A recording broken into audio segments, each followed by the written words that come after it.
गड़बड़दास ने कहा, गुरुजी बताइए। कीर्ति, वैभव, लक्ष्मी, बुद्धि, विद्या, ये सारी चीजें एक जगह प्राप्त हो जाएं तो जीवन का फिर कहना ही क्या। लक्ष्मी जी कैसे आती हैं, कीर्ति हमें कैसे मिलती है, बुद्धि हमें कैसे मिलती है, विद्या हमें कैसे मिलती है। और जिस व्यक्ति के पास विद्या हो, कीर्ति हो, लक्ष्मी हो, बुद्धि हो, वो तो दुनिया का सबसे बड़ा व्यक्ति बन जाता है। गड़बड़दास ने कहा, गुरुजी ये सब चीजें कैसे आती हैं बताओ। मैंने कहा, मैं क्या बताऊं। वर्षों पहले, 500 से 600 साल पहले विदुर जी बता गए हैं। क्या बता गए हैं कि सत्यानुसारिणी लक्ष्मी,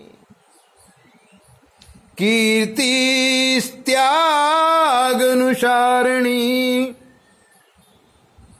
अभ्यास सारिणी विद्या, बुद्धि कर्मानुसारिणी। देखिए, सत्यानुसारिणी लक्ष्मी, जो व्यक्ति सत्य का अनुकरण करता है, आचरण करता है, लक्ष्मी उनके पास ही आती है। सत्य पर जब हम टिके रहेंगे, थोड़ी देर तक तो लगेगा कि तकलीफ हो रही है, लेकिन जब लक्ष्मी आएगी तो बहुत सारी लक्ष्मी आ जाएगी। राजा हरिश्चंद्र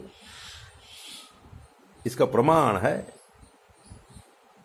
सत्यवादी राजा हरिश्चंद्र, लक्ष्मी की कोई कमी थी क्या?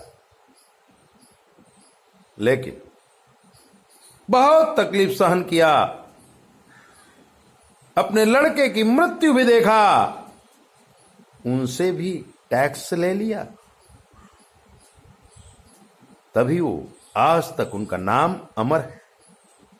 सत्य को जो व्यक्ति अनुसरण करता है, आचरण करता है, लक्ष्मी जी तो उनके घर में भंडार भरा रहता है, आगे पीछे घूमती हैं, क्योंकि सत्य का अनुसरण करने वाली मां लक्ष्मी है।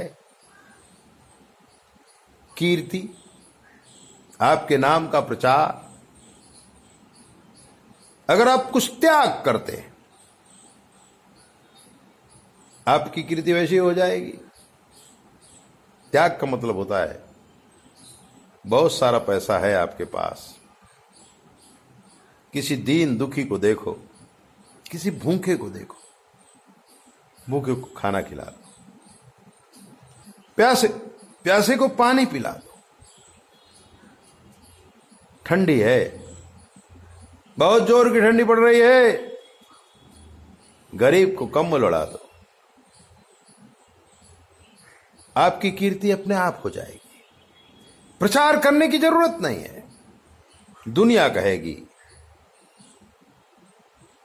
ये सेठ जी हैं। कीर्ति अपने आप आ जाती है जब आप त्याग करते हो, कीर्ति आती है। और अभ्यास सारिणी विद्या,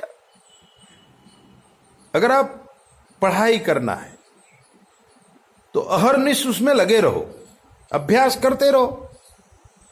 कोई भी विद्या अभ्यास से आएगी, क्योंकि अभ्यास का अनुकरण करती है विद्या। तलवार चलाना सीखना है तो अभ्यास करो, घोड़सवारी सीखना है अभ्यास करो, तैरना है तो अभ्यास करो, जिम में जाके कसरत करो। आप अभ्यास करेंगे, विद्या आपके हृदय में बस जाएगी। बुद्धि उसको मिलती है जो कर्मनिष्ठ है, सतत कर्म करता रहेगा, बुद्धि उसको मिल जाएगी। लेकिन कोई कहता है कल कर लेंगे, बाद में कर लेंगे, अपना ही तो है, उसको बुद्धि नहीं आएगी। किसान अगर खेती करता है तो रोज खेत में जाकर के कुछ ना कुछ करेगा, भले उसको कुछ ना आता हो, लेकिन टॉप मोस्ट किसान बन जाएगा। अगर यंत्र बनाने वाला आदमी रोज यंत्र बनाएगा, मिसाइल तक बना देगा, लेकिन रोज करना पड़ेगा, कर्म करना पड़ेगा। कर्म करोगे तो बुद्धि अपने आप आ जाएगी, इसको ऐसे नहीं ऐसे कर लो, ऐसे नहीं ऐसे कर लो।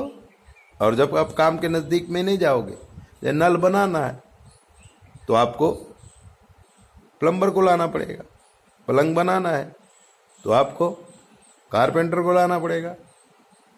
लेकिन अगर आप रोज नल बनाएंगे, भले बिगड़ जाए फिर से बनाओ, बिगड़ जाए फिर से बनाओ, तो एक दिन आप बुद्धिशाली हो जाओगे। दूसरी बार जब वो काम करना होगा, किसी से पूछने की जरूरत नहीं पड़ेगी, आप खुद वो काम कर पाए। अगर बुद्धि चाहिए, काम करो।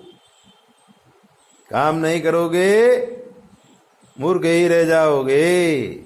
ऐसी दीप बातें जानने के लिए आप हमारे चैनल को सब्सक्राइबर को लाइक करो, थोड़ा घंटी भी बजाओ और देखो, दूसरों को भेजा करो।